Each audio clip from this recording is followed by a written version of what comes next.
Welcome to the Staying Free podcast. So it's been a while since my last episode, and I wanted to make my first episode of 2024 something a little bit different, and to just kind of, I guess, give you guys a bit of an update as to where I want to take the show and, you know, the kind of things I've been thinking about lately, and have an opportunity to just share kind of what's on my mind and everything that's been going on, because, you know, I haven't really done this at all since starting the podcast. I think that when I first started, I had this introductory episode, which was just me talking. And then ever since that episode, it's been me speaking to guests, you know, and that's just been it. And I've had the opportunity during that to share a few of my thoughts, but not really kind of give an update on where I see this podcast going and where I see this movement going, and just give my general thoughts about it. Because, you know, I started this podcast, as you guys will know if you've been listening since the beginning, off the back of everything happening with COVID. And during that time, I really thought that there was a space there to have a podcast that was just getting the perspective of individuals who have actually been really taking part and playing their small role, as it were, in the freedom community. So I spoke to a lot of people, mainly people I was just connected with on Twitter, and just getting everyone's ideas and perspectives. And really in those early episodes, it was all about COVID. That was it. You know, because that was the kind of hair on fire problem. That was the hair on fire, you know, threat to our freedom that we were facing at the time. And so looking back now at those earlier episodes, I definitely feel like that was the major theme, and people in the freedom community got that. You know, I think they understood that was something that needed to be talked about. But I think that things have moved on since then. And, you know, I just kind of want to bring you guys up to speed with where I want to take the podcast, and just everything that's kind of going on more on a personal level for me with the podcast and everything that I'm doing here. So really, I think that the way that I'm approaching everything now, which is quite different from when I first started this, is that I'm coming from much less of a emotional level. I think that during the time that all of this was going on, everyone was rightfully, I don't want to say scared, but I guess were on some kind of a war footing on an individual level, like, you know, really prepared to kind of go down fighting for freedom.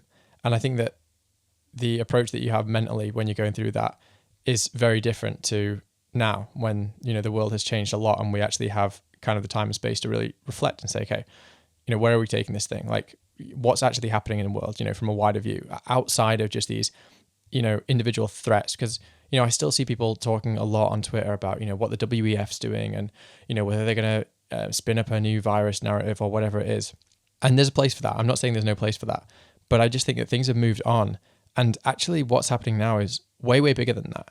So what I actually think has happened off the back of COVID, and, you know, maybe this has happened many times before, you know, maybe this has happened in the past on many different occasions. But I think that COVID really was the straw that broke the camel's back, in the sense that a lot of people just turned away completely from the mainstream, from all mainstream narratives, not just COVID.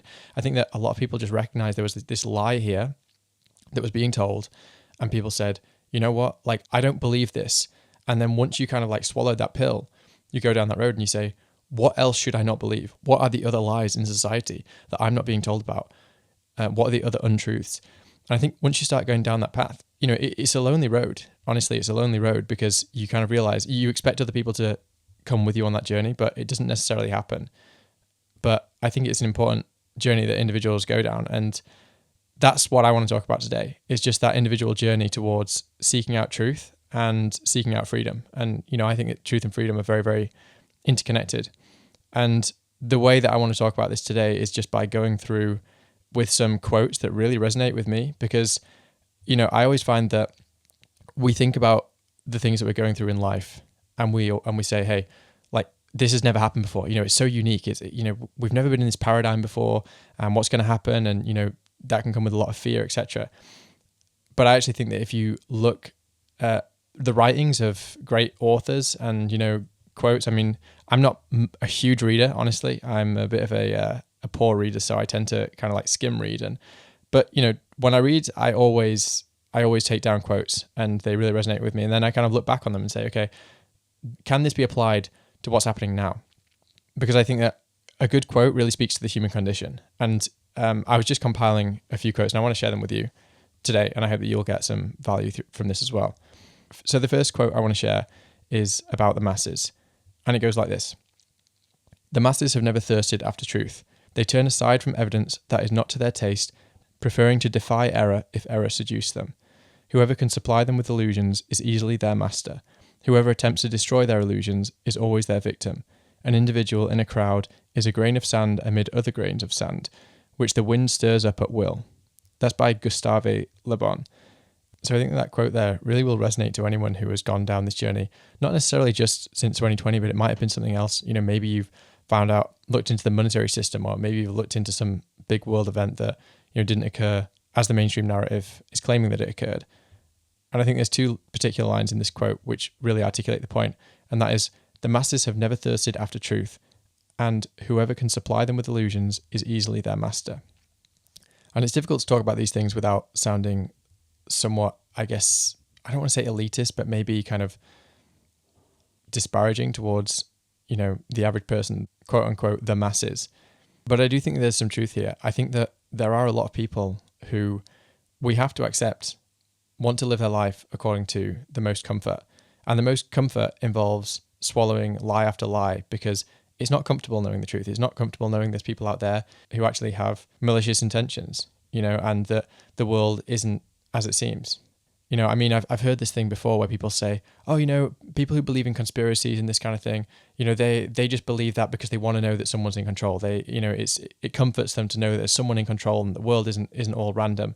But actually I see it very much the opposite way. I think that people who refuse to believe a perhaps more dark view of the world when presented with evidence which indicates that, and they say, well, no, I'm not going to believe that version of events. I think those are the people seeking comfort.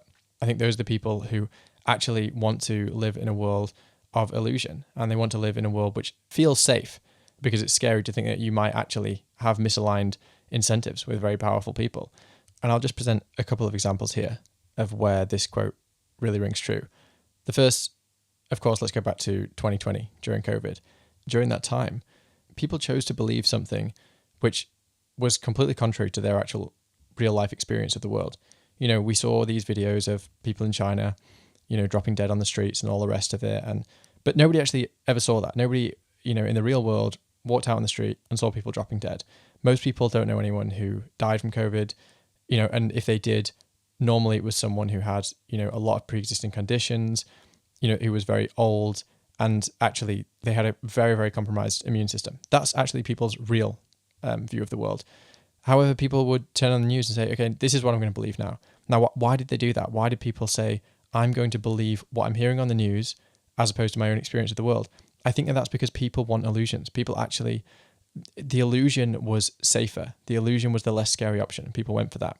I see this also when it comes to money. When I speak to people about Bitcoin and say, what's happening in the financial system and the fact that, money is debt and all these other things, a lot of the time people's first reaction is just say, well, you must be crazy. Like, that can't be the way it's happening. And when you say, well, here's the evidence it is happening. Here's the evidence of the money being printed. Here's the evidence through inflation. That's your real experience of the world. And people say, well, no, like they reject it because that's a scary concept. It's a scary concept thinking essentially that the entire financial system is rigged against you.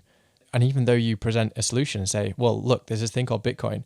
Well, that's scary too, because that's a risk. Most people aren't doing it, so it's difficult to escape the current of the masses in order to say, no, I'm going to take control over this. I'm going to actually do something about this. I'm going to take on board the information and do something different. It takes a particular kind of person to do that.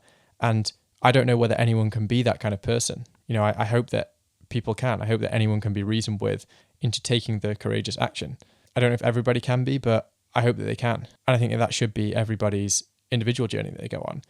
And I definitely hope that since 2020, which is, the latest big psyop that's happened, I hope that a lot of people, they actually apply that thinking into other areas of their life. They say, okay, I'm going to look at the facts on the table, and I'm going to believe what is factual, not believe what is safe and what makes me feel good.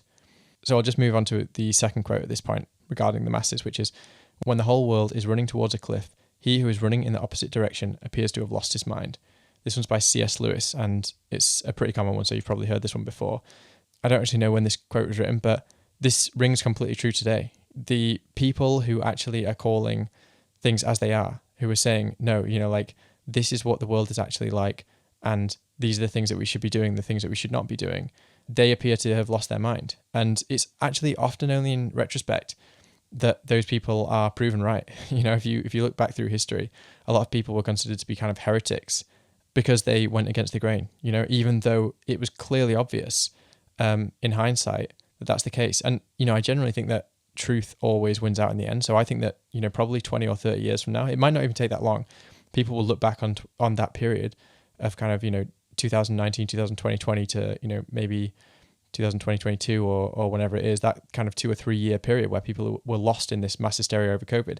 I think people will look back and just say it was obvious, and probably history will write that, oh, well, nobody knew, everyone went along with this thing. Oftentimes it's just assumed that everyone went along with it, but probably this has happened in other periods of history as well. When there were mass hysterias, there was people who were speaking out, they were ignored at the time, they were vindicated in history, but their names weren't remembered. And I think that's definitely something that we could see, and I think it will happen in our lifetimes. This isn't actually something that's going to take so long, because the kind of flow of information now happens so fast that we don't have to wait generations for this to happen. When we're talking about things that happened in the past, sometimes it's taking 100 or 200 years for the truth to really come out and for a proper understanding, a proper kind of sober understanding of what happened to occur. But now with the internet, it's going to speed that up a lot faster. It's going to happen within our lifetime. So maybe we actually do break this cycle, maybe because people of that generation will still be around to say, hey, I was there, and I was the person who was running in the opposite direction of the crowd, and I was ignored. So we'll see how that one plays out. All right, so we'll keep moving on, and I'll try and go a little bit faster, because it is one of the things I've been thinking that I need to do this year after getting some feedback on the podcast, which is just ramble a bit less. So I'll try to be a bit more concise. And if you're wondering why my voice sounds a bit different, it's because it's day 2 now of this recording. I'm doing this in 2 parts, and my voice is always a lot deeper in the morning than it is in the afternoon. So the next set of quotes I've got here that I've put together is actually for those people who have taken that decision and said, I'm going to go in my own direction. I'm going to kind of like spiritually disconnect from what the rest of society is doing, even if not doing anything necessarily physically. It's just that kind of knowing that, you don't believe that narrative anymore. You don't believe in the system anymore. And I think this is a journey that a lot of people have gone on. And it wasn't a journey which only started for me in 2020. There had been a few touches for me, but in 2020, I feel like that's where it really pushed me over the line to a complete kind of spiritual disassociation with the mainstream, where you kind of just stop believing anything in it. And you just say, right, okay, I'm going to trust in my own convictions here and follow truth as I see it. So the first one, I'll get straight into it, is it's no measure of health to be well adjusted to a profoundly sick society. This one's by Krishnamurti, and it's another relatively well-known quote.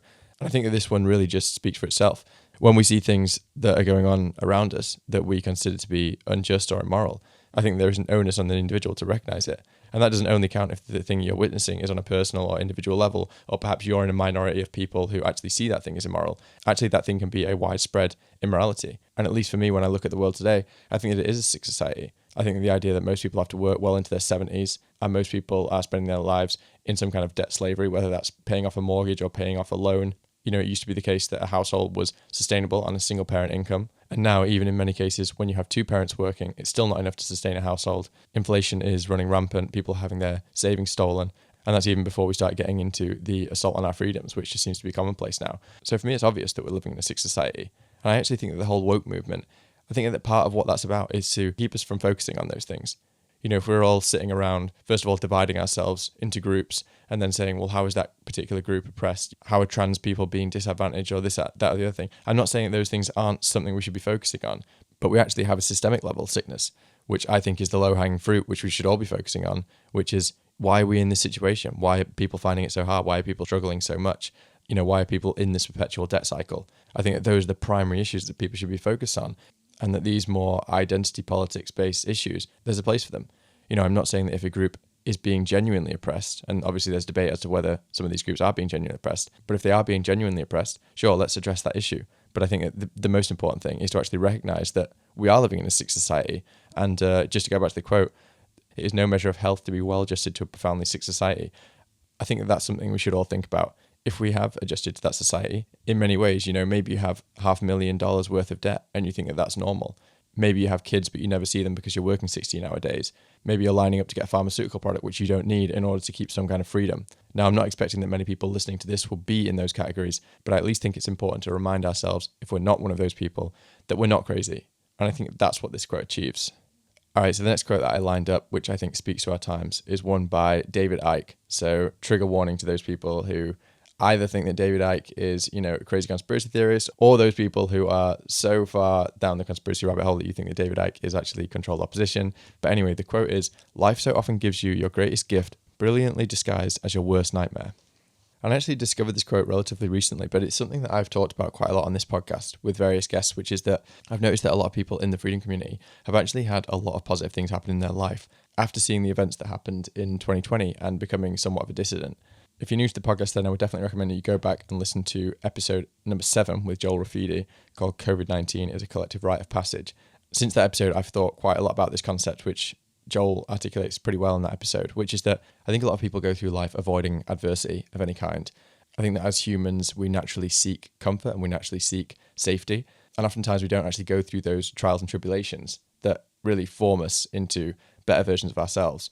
And I think that if nothing else, when you have an assault on your freedoms or you see things to be happening in the world that are morally repugnant to you, that this is actually an opportunity to grow. And so when we're hearing about things like vaccine passports and CBDCs and all these kind of things, which could put you in a state of fear and might seem like a nightmare, but actually if you just use that as a catalyst and say, okay, how am I going to overcome this in my own life? What are the challenges in front of me that I have to overcome in order to transcend these things? And I think that can be a huge gift and definitely presents an opportunity to go on a journey of self-actualization. And I'll go straight into the next one here because I think it ties in nicely. Character cannot be developed in ease and quiet. Only through experience of trial and suffering can the soul be strengthened, ambition inspired, and success achieved. That one's by Helen Keller. And actually, this is a theme that I think we've touched on quite a lot in this podcast, which is that suffering can be viewed in 2 ways. It can be viewed, first of all, as something that you explicitly want to avoid. But the other way it can be viewed is that suffering presents an opportunity to strengthen the character and to find ways to overcome it. So I would just say that generally, if people are going through some kind of suffering, you can look at that 2 ways. The first way is to say, okay, well, suffering is normal and natural and part of the human condition, and we just have to kind of put up with it. And the other way to look at it is to say, suffering is giving me a sign. It's kind of giving my soul a sign that I need to make some kind of change, and my job is to strengthen my character in order to overcome the suffering. And I actually think that a lot of people, they hold the former view. They actually think that suffering is something which is just natural, and you just have to learn to live with it. And there are some kinds of suffering which I would say are in that category, but I would say that many of the types of suffering that people put in that category, such as being in debt or having a terrible work-life balance or being unhealthy, a lot of these types of suffering actually are not natural, or at least they're not necessary. But if we can shift our perception and see the opportunity in these things, then I think we can individually grow. And actually this quote was not on my list, but it seems a good time to bring it up right now, which is that hard times create strong men create good times create weak men create hard times. I don't actually remember where this one was from, even though I quote it quite often. But I think this is almost like a macro way of looking at exactly what I'm talking about here, which is that on a collective level, this individual journey that I'm talking about here of kind of taking adversity and kind of growing and developing from it, I think that when you look at it on a macro level, that's where you see these kind of big swings and cycles in society. And when society actually is too comfortable, when there is minimal suffering, people don't actually feel that imperative to develop their character. But when you have hard times, it forces people to ask deeper questions about their own nature because people don't want to suffer. And that forces you to look at society and the world that you live in and say, what are the things that are causing me suffering? And what can I do in my own life to overcome that? So just to zoom out for a second, because why am I talking about all this stuff? I guess I've been thinking quite a lot about this podcast and the kind of conversations I've been having and where it's been going. And I think that when I first started, it was very much in the weeds of the politics of the day. You know, what's happening out there in the world? You know, how do we defend our freedom? And that's still important. It's still stuff that I want to talk about. But I also think that one of the most interesting things that's happening now is the shift that's happening on a personal level and that's happening on a macro level as a result of that, from lots of individuals coming together and saying, I'm going to live differently. I'm going to shift my perspective. I'm not going to trust the mainstream. I'm not going to just take what's been given to me. I'm actually going to try to live a life of more self-sovereignty and more integrity and more authenticity and all of these things. And these are the kind of things that I want to talk about in this podcast. That's where I want to take things. I want to talk more about that. I want to talk more about individuals who are freeing themselves from the matrix, but not from a point of view of kind of doom and gloom, but actually from more of a perspective of, you know, let's get excited about this. Let's get excited about all of the amazing things that are on the horizon that actually empower the individual to live a life of more meaning and of more purpose, and especially of more freedom. And just on a personal level, I've just had so many great things happen in the past couple of years. You know, really off the back of starting this podcast, everything has changed for me in terms of my career, you know, where I'm living. I've made some really great friends who I respect very deeply, and that's all come about through starting this podcast.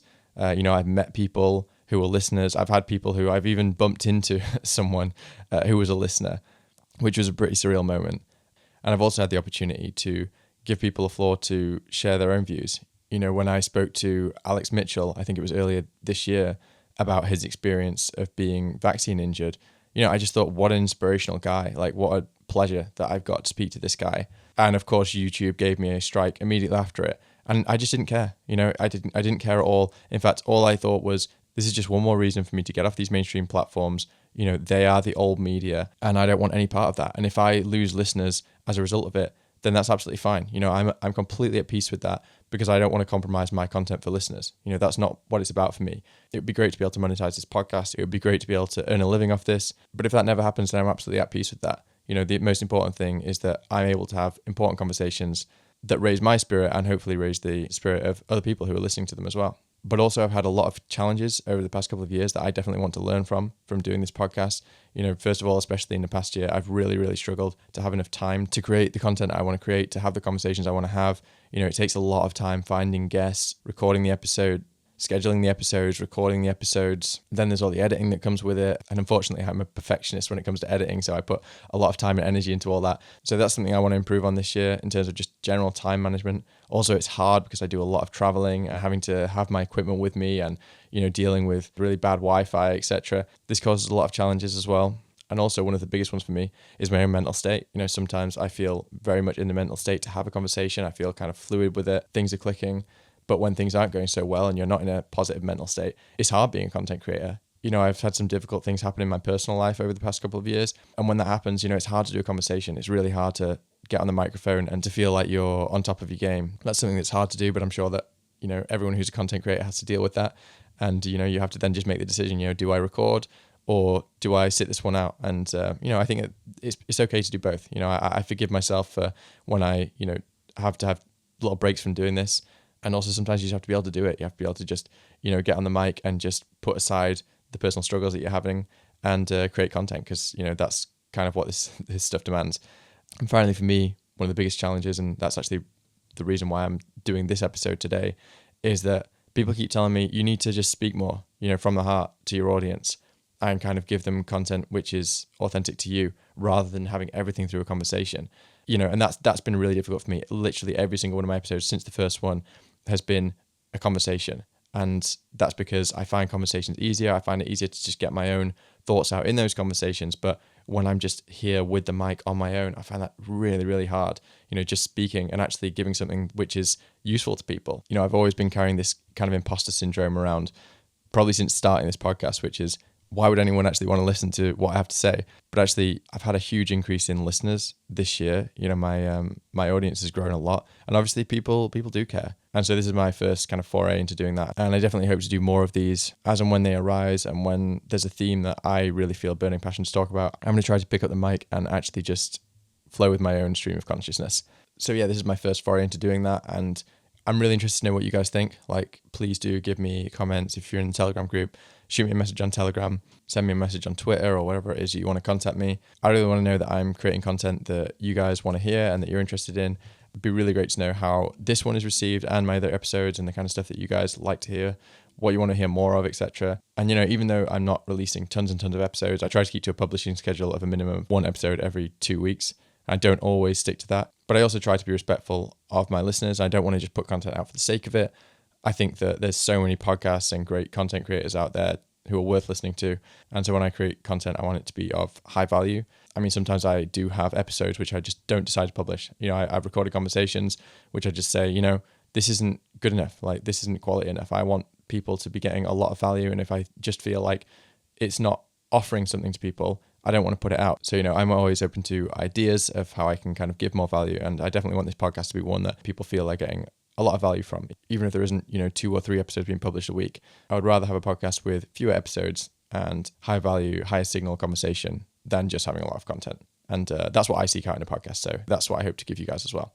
All right, one final thing before I sign this one off is that I think I'm going to take the podcast audio only. I've already stopped putting the podcast on YouTube because of censorship. And I did move over to Rumble for a while, but honestly, I'm just not getting enough people watching on there to justify the effort it takes to make these episodes in video. So I think I'm just going to go audio only. So yeah, I apologize to the few people who are watching it as video. I might try to keep it on Rumble and just, put a piece of artwork or something on there. At the moment, I'm just spending a good chunk of my time dealing with video issues related to the podcast, and there's just not enough people out there watching to justify it. So I'm going to have a think about my options there, but I think that for now, I expect this audio will go audio only, at least for the foreseeable future. All right, I'm going to leave this one here. So thank you to everybody who has listened this far on this episode, and thanks to everyone who has been listening over the past couple of years and supporting me, and especially those who have donated, whether that's on Buy Me a Coffee, and everyone who sent Bitcoin tips and boosts on Fountain. I really appreciate all of you. I will see you on the next one.